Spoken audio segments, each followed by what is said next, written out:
Welcome to VDEOMKR.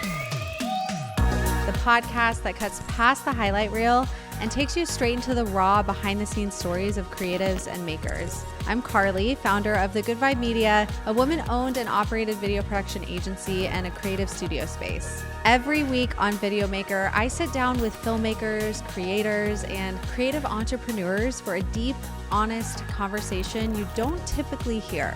The late nights, the pivots, the breakdowns that shape the breakthroughs. These are the conversations and stories that make people like me and so many other creatives need to hear. This is a space for growth, for lessons, for community, a place where we learn from each other's real, unfiltered journeys. This is VDEOMKR.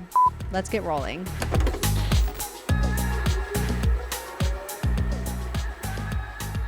Welcome to another episode of VDEOMKR. If you're watching this on YouTube, you will see that we are in the studio with a live studio audience. Tonight is actually one of our very special studio sessions. We host these once a month. The last Wednesday of every month, we have a studio session where we bring in speakers to talk on a particular topic where we think would add so much value to our creative community. And tonight's extra special because we are celebrating our studio doors being open for 4 years. Congratulations. Which is such a big milestone. Thank you. Yeah, really, really proud. And the three sitting next to me have had massive influence and have inspired me so much in owning and operating and just keeping the wheels going on a brick and mortar business, which is exactly the topic that we are talking about tonight. So if you're interested or maybe had an idea of opening a physical space yourself, or maybe you have one and you're feeling in the trenches, or you just need a good dose of motivation and inspiration, I know you're going to gain a lot from this conversation tonight. So without further ado, let's introduce our amazing panel tonight. Michael, I think I'll have you guys introduce yourself, if you don't mind. Let's have you share your name, maybe a fun fact about you that the public might not know, and then share your business and the locations that you have, like where they are, where they can find you. Michael, we'll start with you. Okay. Okay. Hi, everybody.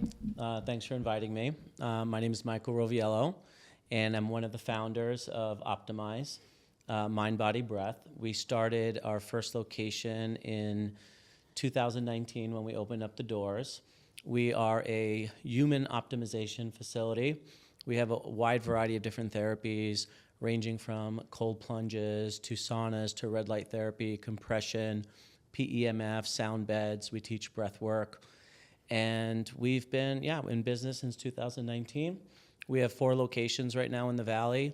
Our original one was in Arcadia, and then we opened up a Tempe location just a few years later in 2021, right in the middle of like COVID and everything that was going on. But actually, that turned out to be a great opportunity that we could talk about later. A few years later, in 2024, we opened up North Phoenix location, and then recently one in McCormick Ranch in Scottsdale. Yeah. So we got 4 locations. One interesting fact about me, I used to do helicopter search and rescue for the U.S. Navy. So my office was flying helicopters all over the ocean and traveled pretty much all over the globe doing rescue missions and all kinds of stuff, anti-submarine warfare and special warfare, combat search and rescue. So The stories you have, I'm sure. I got some good stories. And thank you for your service, too. Thank But you. Optimize really is, Nikki and I have a non-negotiable Monday meeting. That's We right. call it our CEO, COO, non-negotiable Monday meeting, where we sit at Optimize and we try not to talk about work. We try to literally just optimize to set ourselves up for a successful week. So you truly are, ever since you've opened, been my sanctuary of health and optimization. So thank you. Yeah, you've been with us since day one. Since the very beginning. Even before we Yeah, started. I was cold plunging in his business partner's backyard in a freezer before they opened. Yeah, so I'm OG. Big fan of Optimize. So thanks for being here. Thank you for inviting me. Brooke. Hi, I'm Brooke. I own Kaleidoscope Juice. It's a local juice and smoothie concept. We have 8 locations in the Valley. We opened 14 years ago. Wow. I guess the fun fact about me, it's the only job I've ever had. So I started when I was just out of college, and the company has grown quickly, but also, had its own issues, which I'm sure we'll all dive into. But I love what I do, and I have a 1-year-old daughter who's probably like the best part about me and my new like driving force for the business. So it's shifted everything about me. So that is my little spiel, but thank you for having me. I'm excited to hear about you guys. Congratulations. Thank you. You've Yeah. been OG in the Valley. For sure. Great job. Thank you. Yeah. Thank you so much. And just like so inspiring too. Like, I mean, Clementine, I hope it's okay. I share Yeah, her you name. can share her name. It's fantastic. It Yeah. is fantastic. And truly like to see Clementine grow with you and with the business and how you just inspire me so much as a mom in business operating all that you do. I genuinely am so grateful to know you on that side because you have helped me keep my wheels spinning and keep going. In many Our morning regards. walks with our kids, Yeah. screaming, but very fun. Get through it. Yep. Alex. Yes, hello. My name's Alex Bradbury. I'm founder of the Sparkle Bar. We've been in business and had a brick and mortar since 2015, so we'll be 11 this year. We're based in Old Town. We have a single location, but we'll be expanding coming up here into Copper Club, which is a membership club, and then into other locations. So our growth looks a little bit different, more like a store within a store, because growth can look very different in a lot of different ways. So I'm super honored to be here and sit alongside such an esteemed panel. Some fun fact about me. I'm an only child. I feel like that's something that's very unique, and I think something that's like a Malcolm Gladwell kind of outlier about entrepreneurs. I feel like it's my superpower, though. I'm also a mom of 2 daughters. My oldest is 15 and just finished her first year of high school, which is crazy, and my youngest is 12. So I'm excited to be here and impart any guidance, knowledge, information I can about the world of brick and mortar. Yes. If you ever need your makeup done, Sparkle Bar is where you go. I should say that is an interesting fact. I'm actually not a makeup artist. Yes. That's not my. I'm the archetype and not the person, the operator. So yes. Yes. So good. Thank you. Thank you all for being here. Okay. Before we dive into the real juicy questions, I want to just warm us up with some rapid fire. Now, when I say rapid fire, I mean quick responses, right? The last time we've done these, I'm like, okay, we'll start off with rapid fire and I ask a question and then it turns into a whole spiel. So I will preface that. Okay. Quick. She defined rapid. Yeah. And I'm actually looking at the first question and at Brooke, I'm like, oh, this isn't going to be a quick one because Just don't ask me then. because I'm like, I've actually done coffee runs with you. And the question is, what's your go-to caffeine order? And I will preface this with saying, we'll do our morning walks and we'll go to Kaleidoscope. And she's like, oh, do you want a drink or whatever? And I'm like, okay. She's like, do you trust me? I'm like, I fully trust. And she's like a chemist back there, like a little bit of this, a little bit of that, da, da, da, da. And somehow I feel actually magical that whole day. So you do have some Mary Poppins stuff going on behind the counter at Kaleidoscope. All legal drugs. But yes. Thank you. Okay, so first one is your go-to caffeine order. Who wants to go first? For me? Yeah, what do you- I'm so simple. I just go it straight up black coffee, nothing in it. Love Super it. boring, but that's what I like. I love it. All right, Brooke. I'll go with my first drink of the day because I have multiple. So my first coffee of the day is always the same.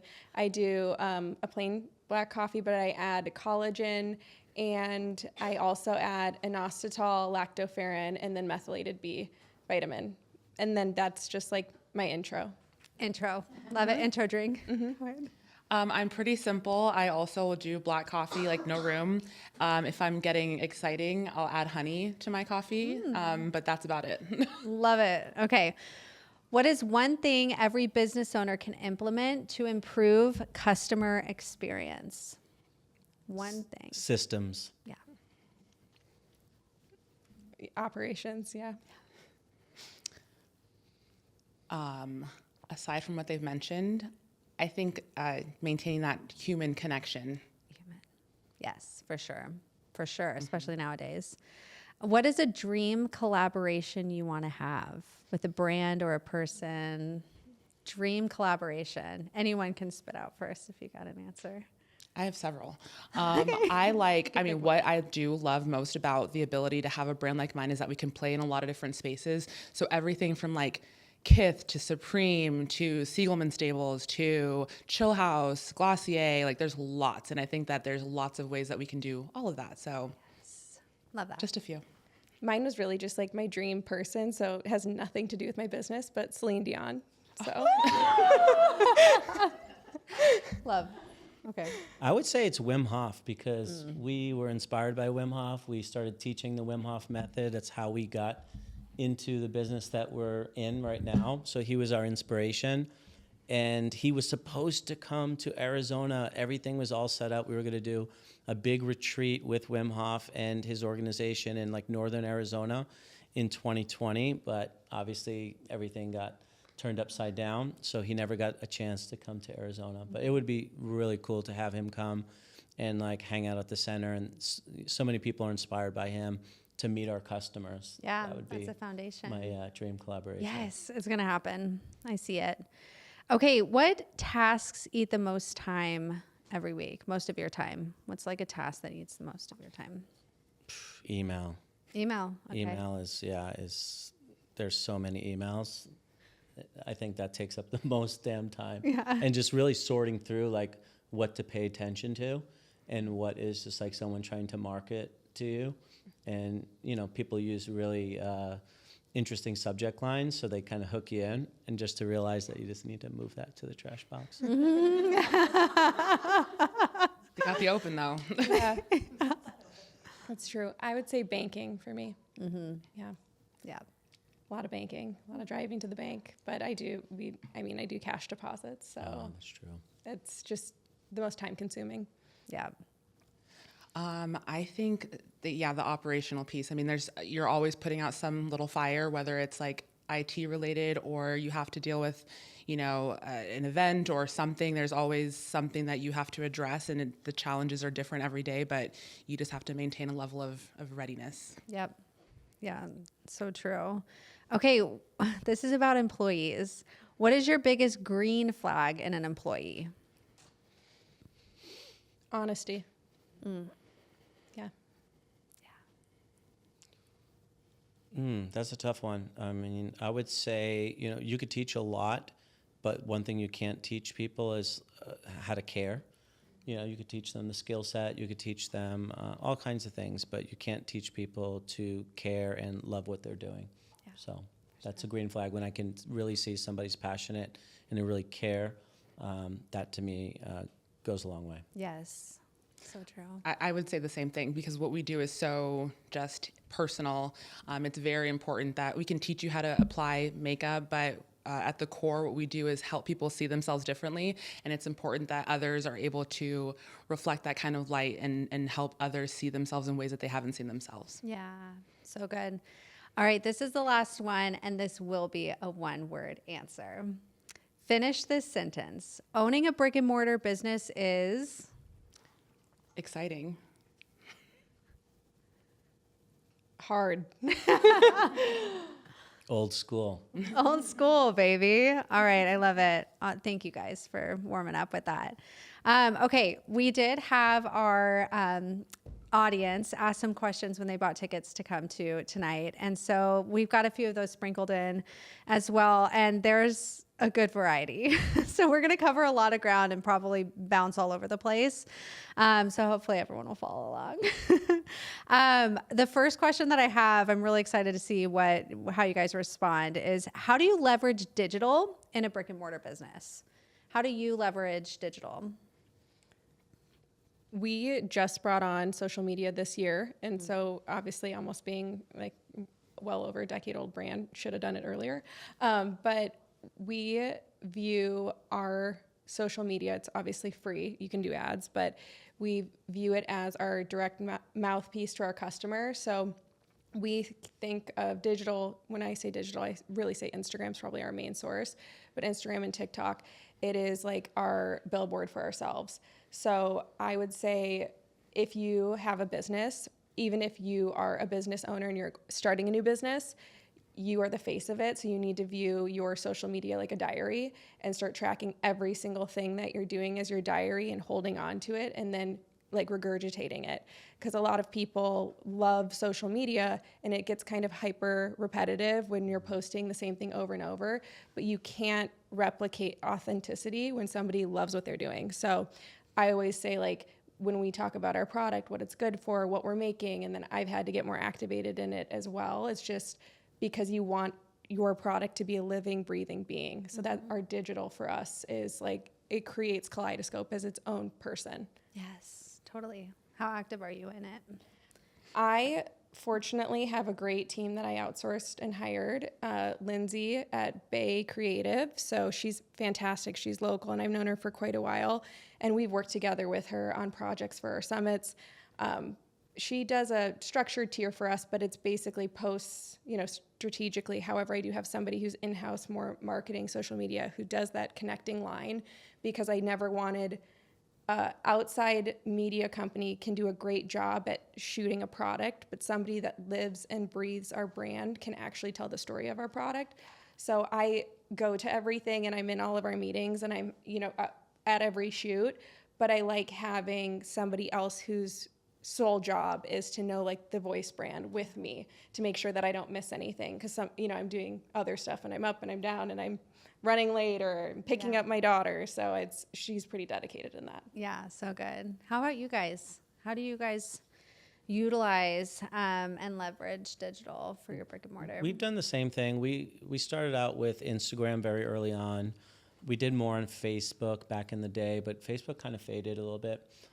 We've been like heavy on Instagram since day one, and it's brought us a lot of traffic. A lot of people have a hard time really figuring out who we are and what we do.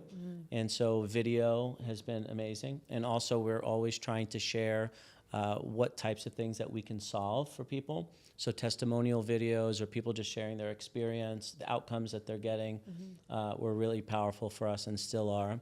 But also just kind of giving people some insight on like what the vibe is, how the studio looks, what to expect.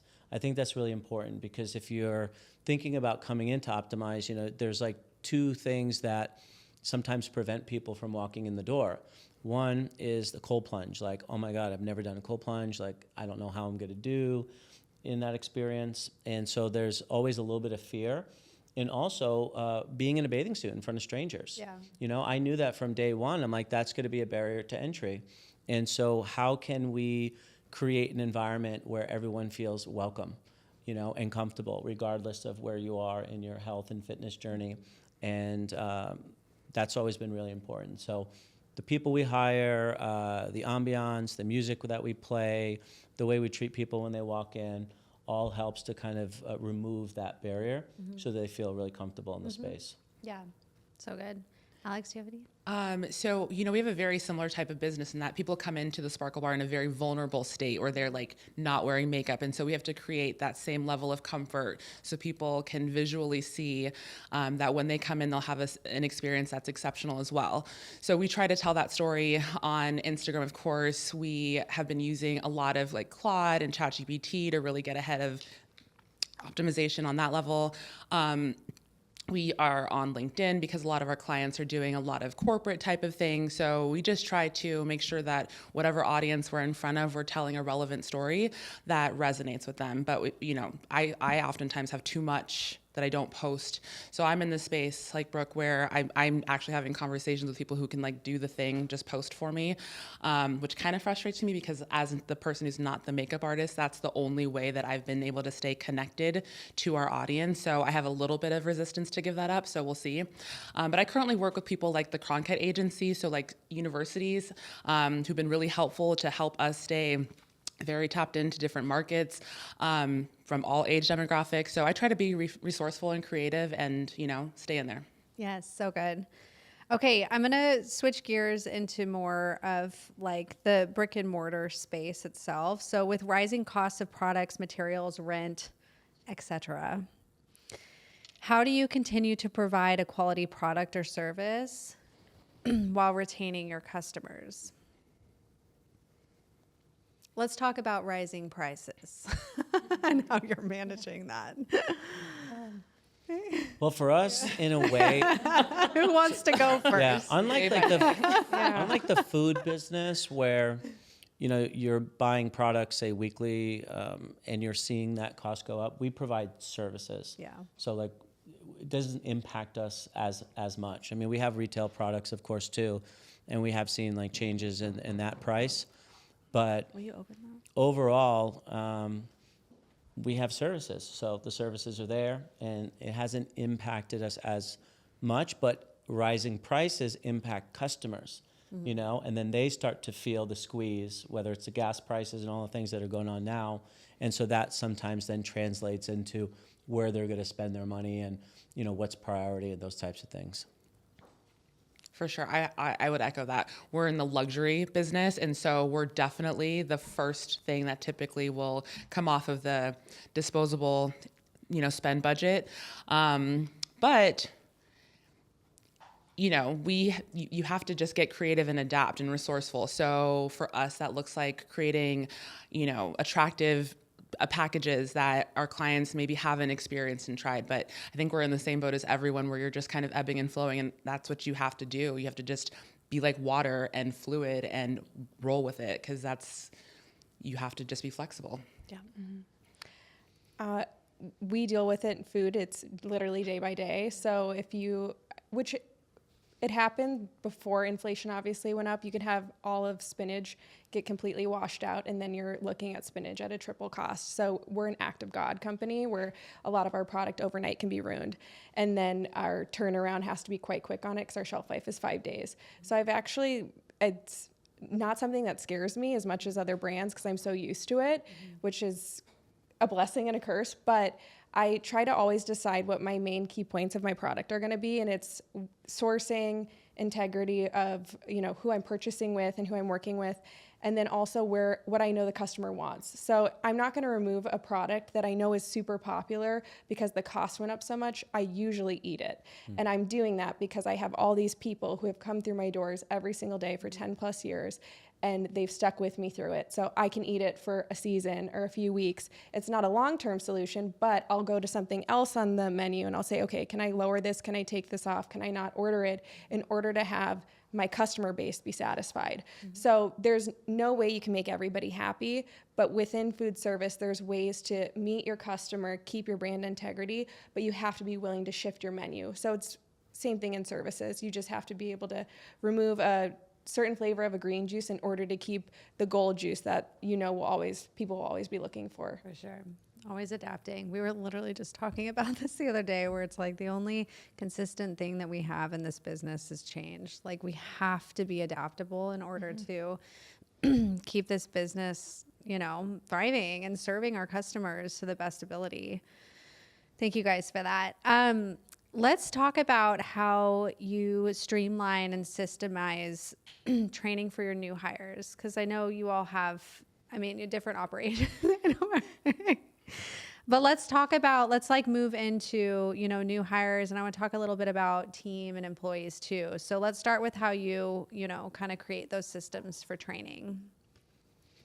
So we went with a company called Trainio, which is like an online platform, which was like a step up from what we had. Everything was just like random documents that I'm like, it was like, Put it on airplane mode too. We tried. it was just like random documents and binders of you know, SOPs, and then we went to an online platform that tracks like their progress and also tracks you know, you can upload videos and tutorials and have everything live in one platform. That's been really helpful. Yeah. So we'll essentially have people go through that process before we start like in-store training. So instead of like the shadowing and all the in-store on-the-job training.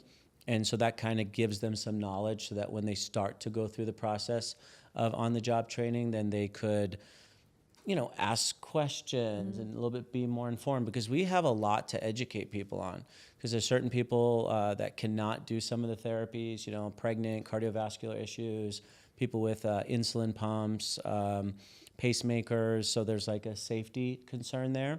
And then, of course, like, I've been to so many wellness places over the years, and the one thing that always frustrated me was there'd be, you know, someone at the front desk, they would check you in, they would kind of let you utilize the services, but they didn't really know how the services worked. And so that was one thing that I always wanted to improve, like in our business, to have like subject matter experts, where you feel like you're getting good information, they are helping to ask like good questions, learning about the person and then connecting the dots of how these therapies can assist, because we have a wide variety of people. We have athletes, we just have like everyday, moms, dads, people who are just working. But then we have people who come in, they have autoimmune diseases. We've had a lot of cancer patients over the years, people dealing with some serious injuries and ailments. And so not necessarily being a doctor in that instance, but being able to share, what's happening in the body and how these therapies connect. Yeah. So there's a lot of training that goes into it, and that's always been a challenge and something that we've done pretty good at, but we can always get better. Yeah, for sure. Yeah, I'm curious. Training? Yeah, lots of training. So we have completely restructured my business within the past 9 months. I have an operator now who's very seasoned. So our operations training is essentially what we've always done. I call it like a kaleidoscope college. So I've created, if you have anything on our menu, it's in detail what it's used for, why we have it, why it's in certain items. So I do kind of the why behind everything. And we also then have the structure. So it takes a full 7 days to go through our training, and it's all on site and it's all in person. So you learn about the history of the company, how we started, why we started. It's, again, like a little college course in a week. And different roles have different training levels. So our entry level kind of juice barista position, it's going to be the full 7 days learning to make everything on the menu. We separate that out. They do obviously standard traditional HR onboarding that you're going to have at any business first day. And then when you go into our guest experience leads, that's going to be your front-facing person that's almost like a manager in a store, but they're not doing any scheduling. They're strategically in the store to make sure that you have a great experience. So they know more in depth on the medical related stuff for our products. So I have built out like a smoothie.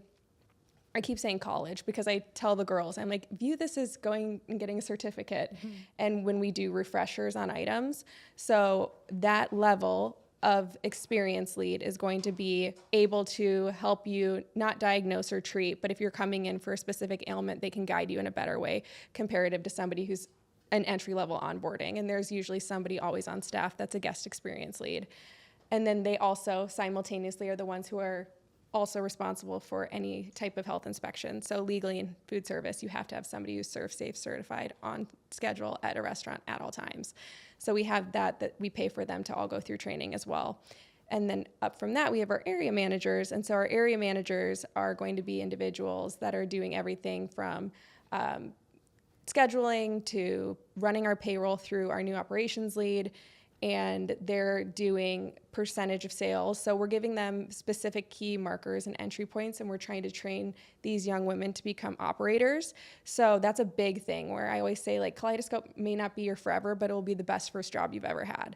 I always say health and wellness is something you take with you for the rest of your life. So even if you're working for me for a summer job all the way up to a management career level, you'll be able to take care of yourself. You'll be able to do basic, math and needs that unfortunately, I don't think are taught in school for labor percentages, your taxes, all that kind of stuff. So I like to think that our training is actually quite extensive and our onboarding is extensive, but it goes through phases in our company. Yeah, it's incredible. Beefy. Yeah, new levels, new devils. Yeah. I think that's like something that I've learned is that there have been so many iterations of our workbook and how we've onboarded. We've recently went through the trademark process for our certification, which is how we're now certifying incoming makeup artists. So rather than training people through the studio and bringing them on as W-2 employees, we are now converting that to be their own business owners. So the training happens through our own system. We utilize Gusto for our HR and payroll, so that helps us to onboard on that side. And then a lot of it happens hands-on in studio because our service is so high touch. So really just showing them how to do things our way. That's part of what I think has helped us to maintain such a strong reputation and that same consistent experience. So as we're now growing, that replication is super important because it has to be consistent. The thing people love about Target is that when you go in there, it's like everything that like Starbucks is over here, guest service is over here. So that's the goal and objective as we are even growing and scaling now. Yeah, so good. What has been the most unexpected area of growth for you as an entrepreneur? There's a lot, I know. Unexpected area of growth? Mm-hmm. have to think about that one. I can answer mine pretty quickly. Yeah. I would say after having my daughter, I used to be so work oriented and I went to school for forever to grow the company.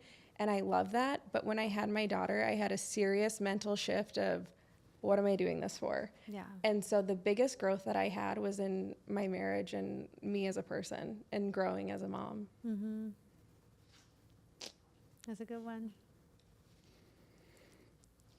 I don't even know where to start. I mean, I feel like entrepreneurship truly is the biggest self-discovery, growth opportunity that you can have in life. I mean, it's taught me so much. I mean, where do I even start?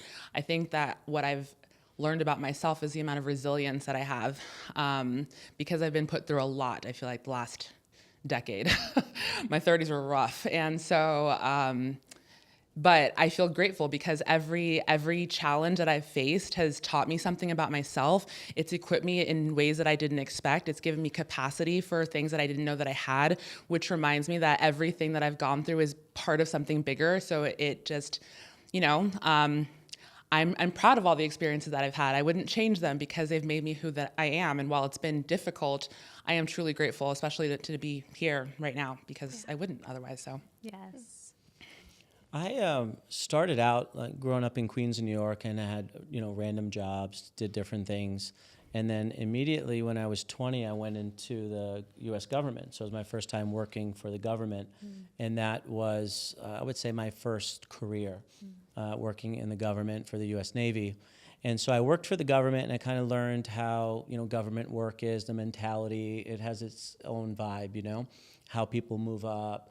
A lot of people are like looking forward to retirement, and everyone's just got like that retirement in mind at all times. Even when you first start, you're like, oh, I'm gonna get my 20 in and I'm done. And then immediately after my military career, I moved into big corporate, and so I worked in the corporate environment. I started out as an entry-level employee.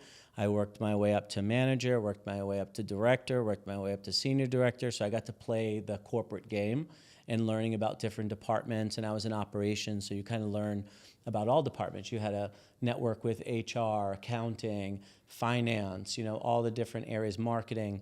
And so I got to touch and really learn what the corporate environment's like. But I always kind of fantasized about being an entrepreneur, but I was scared to do it because of the risk associated. I was so used to like a steady job. You go to work, you work these days, you get paid every 2 weeks, you get your 401k, you got your insurance, like all of those things that make you feel, comfortable and safe in its own way. And so taking the plunge to dive into the world of entrepreneurship where you have to do everything. When I was a senior director of operations, like you just made a phone call, like when computer's broken, they would send somebody over, they would fix it, or we need some marketing assets for some initiative that we're doing. Marketing would go work on it, ask you a bunch of questions, and then they would deliver it to you.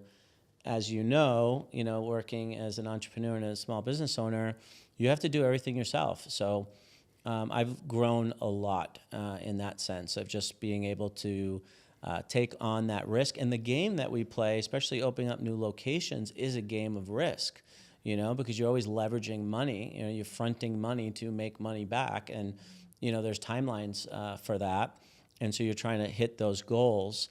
So, yeah, I've just learned how to step into, that risk and like surrender a little bit. And also the dynamic of the people that I've worked with. I went from training rescue swimmers on how to jump out of helicopters and shoot machine guns, to, nurturing people. Like it really brought out this nurturing side of me to just be so delicate and caring and to take people through an experience and build rapport and, guide them through something scary, if they're like worried about cold plunging or they're dealing with a lot in their life, stress, trauma. I mean, all that stuff comes out in our centers. We've dealt with a lot. So I've learned a ton, and it's been an interesting journey of, military government work, really like climbing the ladder in the corporate world, and then now climbing the ladder in the world of entrepreneurship, which I feel like business is a sport. And that's why, people play it for so long. It's an interesting sport that you can kind of play until you're dead. Yes, we are playing.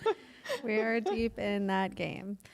I'm glad you brought up that risk too, because I feel like one thing when I remember, 4 years ago when we opened this space and I had no fucking clue what I was getting into, but I did have that passion and that vision and that grit, but I had never done anything that was like such a high overhead expense. Right. So a few months into the studio, I'm like, oh, fuck. Well, we got to figure out how to keep paying the bills here when no revenue's coming in, because it's a brand new concept to the Valley. So I'm curious from each of you, knowing that you guys do have multiple locations, can you take me back to those first few locations if you can, or even, currently in some of your newer locations, what were some of the things that were going through your head as you are initially looking into opening that space? What are like non-negotiables, like instant things that you are looking for when you're going to open your physical space? Well, for us, neighborhood, of course, we want to be in a good neighborhood where I feel like people can afford the services, got good touch points where people are driving by and can see us. All those things are really important. I mean, I've learned a lot over the years. Now I'm just like, all right, where's Whole Foods building? Yeah. Where's Lifetime Fitness going? I'm going to go where they're, because they have all these people. It's a big corporation. They have research teams who really dig in and do all that stuff. Where we're just like, oh yeah, that looks like a cool spot. Yeah. We'll put a place there. So you learn a lot through that process, but also, yeah, neighborhood. I mean, we built our Tempe location was pretty strategic because we had so many people driving from all over the Valley when we opened up our Arcadia location. We were the first people to do this in town, and it was like this new thing where people were really getting excited about natural health. There was like this big movement in natural health, and people were like, I want to get off medications. I want to, find other resources. And so we had people driving from East Mesa, Anthem, the West Side, Goodyear, and they were all coming to Arcadia, but that's not sustainable. They weren't going to continue to do that. I mean, it's like 45 minutes each way, but they were happy to do it. So we knew that we needed to like get our footprint in the East Valley. And so we picked a place that was strategic because it was in Tempe, but it's on the border of Chandler and Mesa. So we're like, oh, we can get Chandler and Mesa, Tempe all in one location. And so that was a smart move and has served us well. But, when you build something new, you want it to be beautiful. You want all the bells and whistles. You want the best furniture. We would hire people or get consulting from interior designers, and they had great taste but expensive taste. They're like, oh, that desk would look fabulous in your studio. I'm like, how much is that desk? Oh, that's like $4,000. Oh, okay. Yeah. I think I'll build something. So that's one thing I felt like a lot of other places made big mistakes on, where they just spend so much money up front on the build out, and then now they're stuck with the cost of that and everything else they need to run their business, and that's something that we've done really smart, where we built it nice, and then little by little we just add pretty stuff and make improvements and do things as we can. So we're not just like stuck with that bill. We can actually make the improvements as the revenue goes up. So hopefully that answers. That was really good. I'm curious too, especially for Brooke, because I know that you've opened some, more stores in the recent years, but what are some things that have changed that have been, kind of like an evolution in the newer stores that you've opened, where you're like, oh, I learned this from this store and I'm going to incorporate this a little bit more different in the next one? Square footage. So before COVID, we always looked at our seating area. And after COVID, you realize you do not need that big of a seating area. So I try to stick around 900 to 1,000 square feet, and I won't go above it. So you also have to be around negotiating that. So I have to do mental math. I know exactly price per square foot, what we can afford when we go into summer months. So we're highly seasonal. Our product is expensive, and so a lot of our customer goes out of town for 3 months out of the year.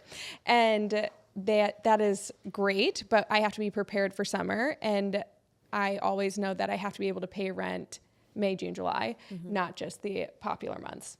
Right. So square footage is really important. Negotiations, hiring a really good lawyer who can teach you how to understand leases. Yes. So before we went off of vibes, this looks cool, this looks great, I could totally see us here. it worked out, thank God, for some locations, in the beginning, and we were very blessed and fortunate that it did. But you have to get really strong in understanding what CAMS means on a lease. You have to get strong in understanding what a 5% rent increase is going to look like every single year. And a lot of people, when they sign a lease, don't realize that. Yeah. So just because you sign a lease at $32 a square foot doesn't mean it stays at $32 a square foot until the end of time. And to your point on build outs, what is important to get you open? So I have a lot of stuff that I have to follow to code. So we do a lot of things with the health department. So I have to say, what exactly do I need in order to get us open coding wise? So I have to do floodlights, which are the ugliest things ever, but you need floodlights in order to legally have a food establishment. We don't turn them on when we're making products, or we would be blinding people in the store, but I legally have to put them in. That's a couple $1,000s that nobody literally sees. So just little things like that I build in the back of my mind on price. So when I go in for, again, somebody being wallpaper or paneling, I'm like, I would love to have that, but I have to put in floodlights. So we're going to do the cheapest option for everything else. And we've been fortunate that we've been open for over a decade at a few of our locations, that I'm going back and making little tweaks and changes because of foot traffic. It's food. People are going to spill. They're going to sit down on the furniture. We do a lot of replacement. So you just have to view it as nothing is forever. So don't buy something in a brick and mortar ever that you're like, I love this piece, because it will get broken. Yeah. So just don't have any type of emotional attachment to anything you put in the store, because somebody will break it. So just, that is probably my biggest thing. Yeah, that's good. Anything you want to add? I mean, that's all. I mean, I think also being open to different types of like we right-sized ourselves. We had too much space. The way that our service is priced, we don't need that many chairs. And so I think something that I learned is to take any ego out of everything and do what you need to do that is best for the business. And so as we're growing, that looks more like a Fred Siegel kind of layout, where we're a store within a store versus having our own lease and doing our own build out again, because I've done it once and I never want to do it again. Yes. Well, we're the opposite. We actually we've continued to get bigger. Our first location was about 1,000 square feet, and then the second one was 1,500, and then the third one we went over 2,000, and the one we got in Scottsdale is even bigger. But is that from like feedback that you're getting from customers too? Like for all your, or what's the reason of going bigger? Well, it's just more options. So, Okay. Everything that we have in our locations is, one, expensive, Red lights are expensive, especially to build out the rooms. The saunas are pricey. I mean, one of our cold tubs alone was $26,000. We have a PEMF chair that's like $25K. So to answer your question, really comfort, right? So that people have space and room, and then adding multiple bathrooms, multiple red light rooms, because we have flow. So if you don't have any saunas available after they get out of the compression therapy, then there's a bottleneck there. And so we were like learning about all our bottlenecks with our original location, especially with one red light room at Arcadia and like only one restroom. So when we just learned through each one, we're like, okay, we need to be a little bit bigger, and then also providing like different unique experiences. There's so many new technologies that are coming out in our space. Everyone's trying to sell me like some new gadget all the time. There's so many gadgets, whether it be like oxygen chambers, all kinds of cool stuff. And I would love it all. We just don't have room for it. And a lot of times, there's always education. You got to educate the customers on it too. If you don't sell it yourself, like the company who sold it to you, like, they're not just going to come to your center because you have this. And we learned that very early on. The folks who sell these products are really good at like setting wrong expectations. But we've found our niche, and we've kind of gone with, the staple, sauna, cold plunge, red light, all the basics. So we just keep getting bigger. Yeah. Just great. Okay, I've got 2 more questions, and then we'll open it up if anyone else has some questions that they want to ask. I'm curious, like looking ahead to the future, what's one prediction for brick and mortar businesses that you have for the next like 5 years, so to say? What do you see for the future of our local brick and mortar businesses? It's commonly referred to as the third space. I was just going to say. Oh, People, everybody wants a place to go and meet people and hang out. And with the world being so digital, there's going to be a revolt, I think, in 2 years. They'll still be posting, but you need somewhere to post that you're going. So a lot of the time, we have people take a lot of pictures and videos in the store, which is great, but people just want human engagement. And it will continue to get, it's great, your spaces are getting bigger, and that's a testament to how much people want to get out of their house. Yeah. And so just having a space that people want to go to and just talk to another human. So I'm hoping that it will be quicker than 2 years, but I think that we're already seeing it. People just don't want to be at home in front of their computer anymore. Even though it seems like they are a lot of the time, they truly do want to be out socializing. Yeah, I agree. Yeah, people are zoomed out. I mean, almost every person that I speak to works from home, hybrid, some office, some home. Everything's on Zoom. All the meetings are on Zoom. People just do Zoom for everything. I'm like, you could just call me. Yeah. Do I really need to be on Zoom right now? Can I just like talk to you while I'm driving? I can't stand that. Yeah, and I agree. Like, people want connection, and they want somewhere to go, and they need to get out of their head and like back into their body. And that's one thing that we help solve, is by getting people back in touch with their body and out of the logical, analytical thinking mind, computing all day. And that's always a really nice break. And we can't really do that online. I mean, we could teach breath work online. There's a lot of things you can do online, but when you meet people in person, it's just a different experience. And when you feel through heat and cold and all the things that we offer, it's just a different experience. So yeah, we love community, and ultimately we hope that more people revolt and like really want that in-person time, because we've outsourced so much into the digital world that it's gotten kind of crazy now. Curious your perspective. I agree. We get to see it all the time because a lot of the women who come get ready are going to the same thing. So it's a lot of fun. I like to describe us as the female equivalent to the barbershop. It truly is a space where you're not just going to get your makeup done. You're having a conversation. You're going to talk to the girls. You're going to learn about your new favorite pressed juice, this new workout, this, where you need to go do a cold plunge. So it's a lot of fun to get to partake in those experiences and to curate that kind of environment where people can come, feel seen, welcome, invited, and have that experience. Yes, so good. Okay, last question before we open it up to our audience. What's one thing customers can do to better support local businesses? Me and my fiance, Lauren, we were in Sicily last year, and it was my first time in Sicily.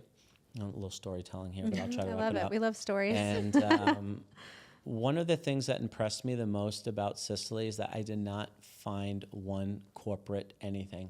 Yeah. Everywhere we went was a mom and pop, coffee shop, bakery, restaurant, and in those types of environments, it's different type of service. The people tend to care, especially if it's a family business, and you can tell just by the way they treat you, the service that they provided. And we left like so inspired that I'm like, I want to spend all my money, here in the United States on like people that I know, people who are local, people who've like built something grassroots. And I just think that's really important. And so that was really special. I don't know where I was going with that regarding your question, but Yeah. I was on the right track. I know. I was like, what's one thing customers can do to better support local Yes, business? just at the end of the day, like pay attention to where you spend your money, Yeah. Everyone's like, we hate corporate. You see it all online, but all they do is support the corporate businesses, and like it Yeah. makes no sense. And everyone knows somebody in a sense that owns a restaurant or a coffee shop or a juice place. So spend your money there, support those people in your local neighborhood, because we're tribal people. We should continue to really nurture our communities and our areas that we spend our time in, and I think that's really important. We've gotten away from that, and the big, corporations have kind of come in, and they've taken a lot of small businesses out. So we have the choice on where we can spend our money. To piggyback off of that, I would say every single one of us are marketing agents.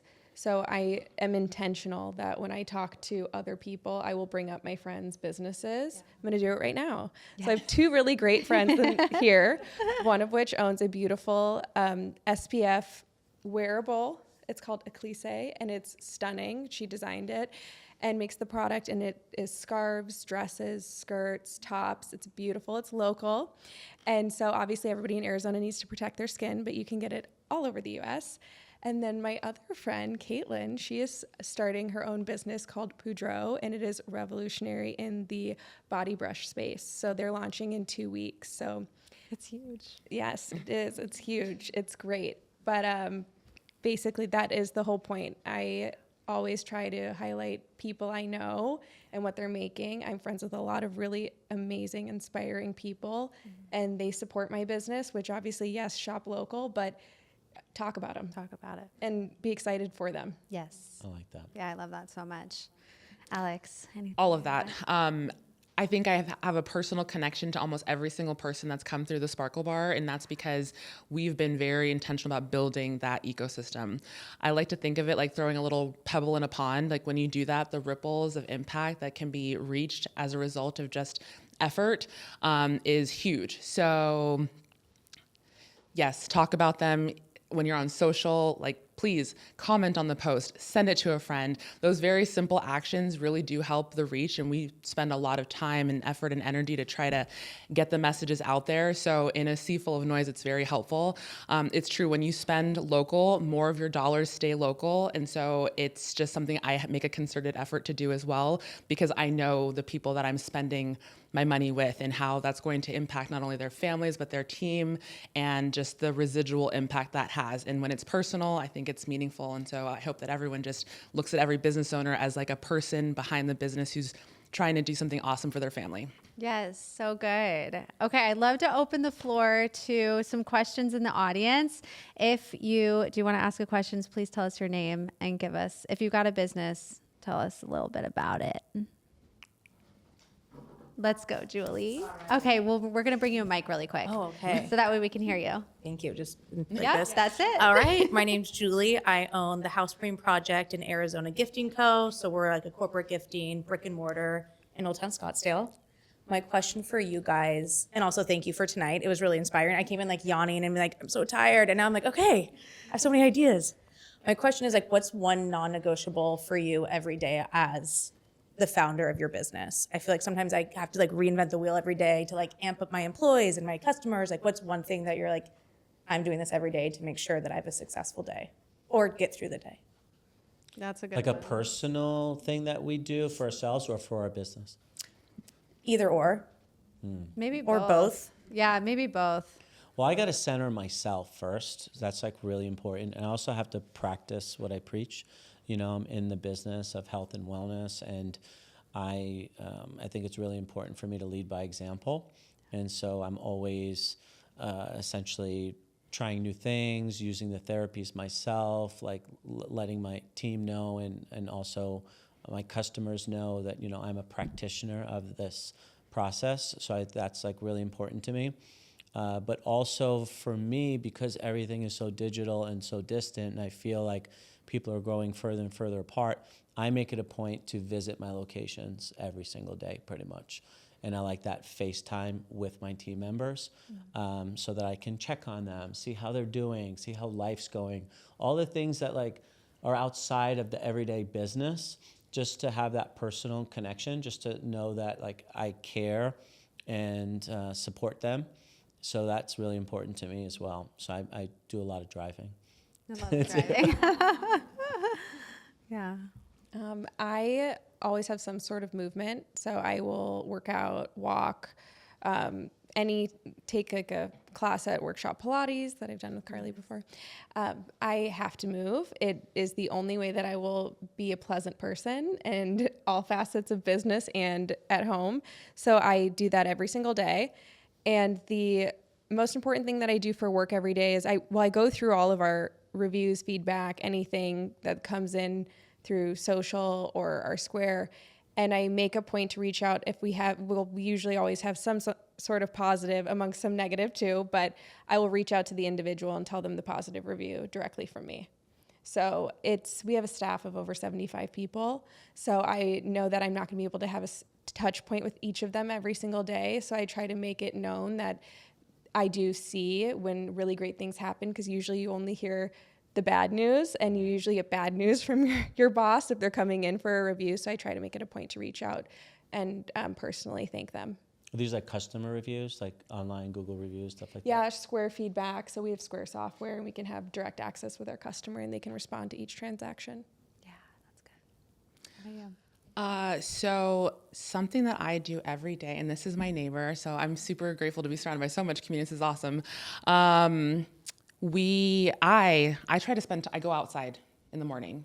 If nothing else, I like literally get up and just go stand outside, usually around 4:30 or 5 in the morning before my kids wake up.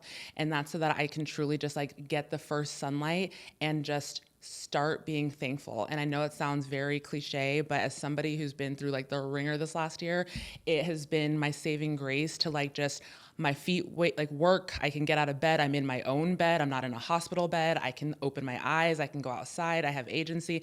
And that helps me to really like equip myself in a positive way for like, everything's good because I have like so much to be grateful for. So now it's up to me to like do what I want to do with this life that I have and this gift and make it happen.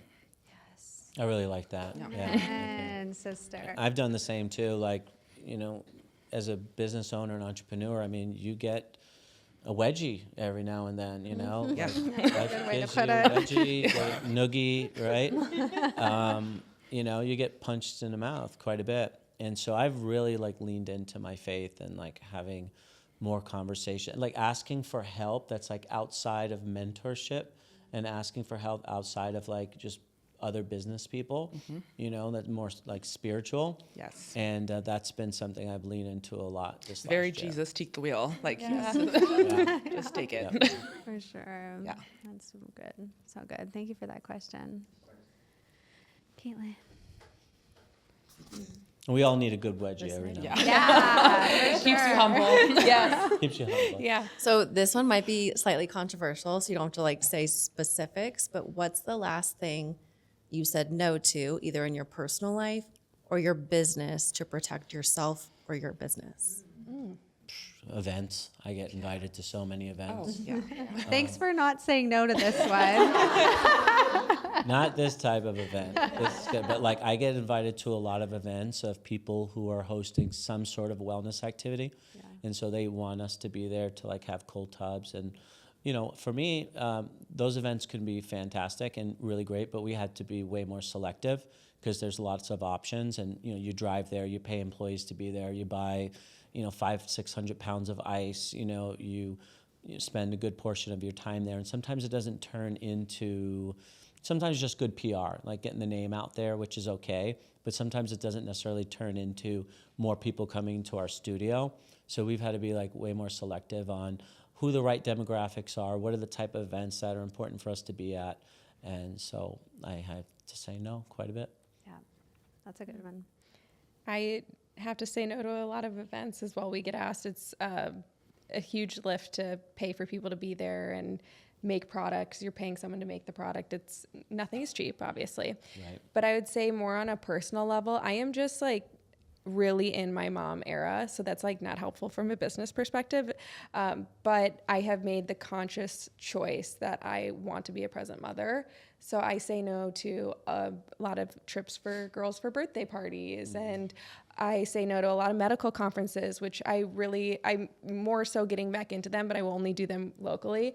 And those fill my cup intellectually. But I am so cognizant that I want my daughter to grow up and remember me being there. Mm-hmm. Yeah. So something that I use to kind of like be a good gauge for me is that everything I say yes to is a no to everything else. So when I'm deciding on what I'm going to say yes to, I'm just very discerning, especially as somebody who knows how like limited time is. I'm not willing, and it's the currency that even the richest man can't buy back. So with it, I'm going to be very selective. So I find myself saying no a lot of times, even if it's just to be at home by myself, because I just don't want to or need to be everywhere. But events are tricky because people don't realize that when you're asking somebody to come to an event, there is a whole bunch of hard costs associated with that. Just because I'm going to say yes for free doesn't mean my team is saying yes for free. Right. So we have to pay people for all of that effort. And that's something I've learned along the way. So, but you know, when it makes sense, absolutely do it. But that's probably the biggest one. Mm-hmm. Do you guys also get, sorry to interject here, like people want to meet for coffee to pick your brain? Every day. That's like the biggest. And I'm like, well, if no-no. you want to watch my kid, sure. Yeah. Yeah, that was an interesting thing that I entertained like early on. And then after time, I'm like, people are basically asking for free consulting. You know? They want to like know how I built my business so that they can do something similar. Exactly. And you know, I've put myself in some bad situations. Of course, you know, you live and you learn. And I'm still like, I still get those, and I'm just like, I would never reach out to someone and ask for free consulting, but people are interesting. So I've had to say no to a lot of coffee, pick your brain, kind of learn everything about your business, everything that you've like worked through, and so that I can try something similar, you know. I can relate to that. I'll add to something too. I think like saying no to people that come to you for like exposure type thing. Like when we open the studios, it's like, we just need to get people in the door, you know? So there could be like an influencer or someone that like on the outside, you're like, oh, they have X amount of followers and this and that, but like, you don't really know who they are. Right. And they come to you and they're like, oh, can we get like free studio time? Or can we get basically your business service offers, whatever it is, for free? And those ones that we've said yes to in the past, like haven't brought much to us, but it was when we had more like intention and structure around like doing our curated content days. Like we've given away free studio time for sure with intention for marketing purposes and exposure and this and that. But you owning more of that like control in who is giving you the exposure rather than someone that's like, it's always when they ask you, oh, for free, you know, services and stuff, that it usually doesn't bring the exposure that you want. Right, like, here are the deliverables I need. I will say though, I don't necessarily enjoy people asking me just for like to have coffee for questions, but I am into mentorship. Yeah. I'm definitely into like mentoring younger people who are aspiring to be business owners. Yeah. I definitely do a lot of that. That's one thing that we actually, because this actually just came up recently where someone reached out, hey, can I pick your brain type thing? And rather than saying yes or whatever, we have our membership, our maker membership here, where the first Monday of every month, I'm here to literally connect with all of our maker members. So I was like, well, you'd be a perfect person to like join into our membership because A, what you're building, you know, you could utilize a studio space in so many ways, but B, if you want that one-on-one time to pick my brain, join the membership and come to our Maker Mondays. Yes. And if they don't, then that tells me the clearest answer, you know, of like their motives or whatever it may be. Yeah, that's a good topic. Like if you're, if you're going to pull something from me, if you want to take that value from me, you can pour in, there needs to be like an equal exchange here. And I felt like that was a, you know, fair option. Yeah, and if you know me, like at the center, if I'm at the center, you will get my time. You will get time, yeah. You will get my time. I give a lot of my time to the people that are at the center. Yeah. Especially, you know, our customers. And so I'm like, I'm at Optimize every day. I'm actually really easy Come to pay a visit. I'm really easy to find. Have a session. Yeah, I'm really easy to find. And there's been so much amazing networking that has gone on there. Relationships, business relationships, friendships. We have 5 marriages and 1 child that came out of Optimize, which I never expected. Awesome. So there's been so much beauty there. And I'm like, be part of the community. Yeah. You will naturally meet people. Always let people know who you are and what you do, because it's kind of like a hub for the wellness community. And if you're in that, if you're a coach of some sort, personal trainer, whatever it might be, you are going to meet people and you're going to pick up clients if you do it smartly. But back to like what you're saying is like, I'm easy to find. Yeah. I'll give you my energy, you know, but be part of the Our process. community. Yeah, for sure. I really like that. Yeah. Okay. Do we have another question? You sure? Any more questions? Okay, let's go. We got one more question. This can be a speed round, another rapid fire. Okay, coming from like the brick and mortar space, when you're thinking about employees, and let's just say you're maybe starting from scratch or a small team or whatever, what do you think is like the most important hire, from like the operator to customer service to marketing, like specifically for a brick and mortar? If the goal is growth, of course. Yes. Mine's operations. That was a Same. painful lesson I had to learn. We hit a revenue, which was amazing, but I was told with 2 arms, 2 legs, 1 person, the wheels will fall off. And once we hit that, I could not operate and be our COO and CEO. So I had to strategically hire a COO. I would say that is the most important person that you have that understands the business side of the business. You can be creative, you can have all these amazing ideas, but if you cannot execute them, nobody can see them. Right. So I've had to scale back in the past year, but in order to grow it the way I want to grow it. So my operator, I hired a recruiting agency. I would say if you can do that, it helps you take a little bit less time because you're going to have to fire fast. You will have really great people who will come in, but they will be really great at the interview. And it's amazing, and they're probably very passionate. And that's where I used to say I would hire people who are super passionate about what we're doing. You need to hire people who are super passionate, but also honest in where they're at with what they can do. I'm very honest in where I'm at and what I can do with my time, what I can do with my skill set. And so you have to be able to see that and hire outside of it. And an operator, a true operator, will be able to do that with you. And a lot of CEOs, a lot of entrepreneurs are creative, and it's a beautiful blessing, but it's also a curse because you want to do everything and you have this feeling of if somebody else does it, they're not going to be able to speak my voice into existence. They will if you have the operator that is actually getting the message out for you. Because a lot of CEOs, a lot of entrepreneurs are so excited, but they're also like on to another topic every day. I could do 8,000 things a day, but I won't get the actual deliverable out that I need done because I'm hopping on a call being like, yeah, I can make a smoothie for this company tomorrow. And then my team's like, no fucking way. Like, we're not doing that. So, operator. That's good.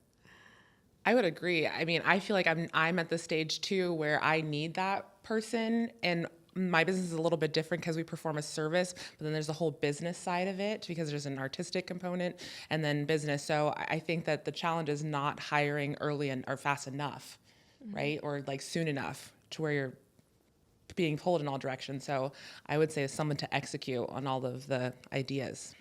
Keller Group is who I used for a recruiting agency. She's local. Keller Group. Keller Group. She's great. That's a good plug. Yeah. Yes. The way we run our business is we run really lean, so we'll have 1 team member in the center.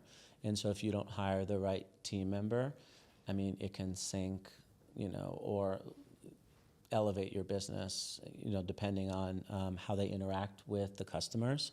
And so they wear many hats, and that's always been like an obstacle for us because they're customer service, they are sales, they are providing the experience for the people. They have to keep the place organized and clean.